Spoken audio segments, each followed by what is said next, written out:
पाक बचाओ अभियान के बारे में पहले जिक्र इन्होंने किया था ललित जी ने, लेकिन इस अभियान के बारे में कोई डिटेल इंफॉर्मेशन मेरे पास नहीं था। लेकिन इस पाक के मतलब पर ही अगर मैं बोलना शुरू करूं तो मुझे लगता है कि घंटों लगेगा।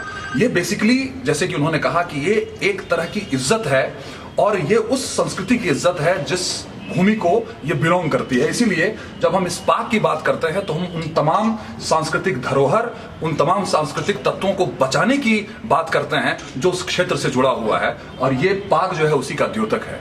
और इस पाक की गरिमा, इसकी महत्ता, इसका जो सिग्निफिकेंस है उसको हम इंटैक्ट को, इस पाक के महत्व को जानना चाहिए और उसके तहत अनुकरण करना चाहिए, उसके तहत व्यवहार करना चाहिए। तो ये पाक वो संस्कृति अपने आप में बहुत ही महान संस्कृति है, बहुत ही प्राचीन है और बहुत ही टू द फैक्ट है, बहुत ही पॉलिटिकली करेक्ट संस्कृति है।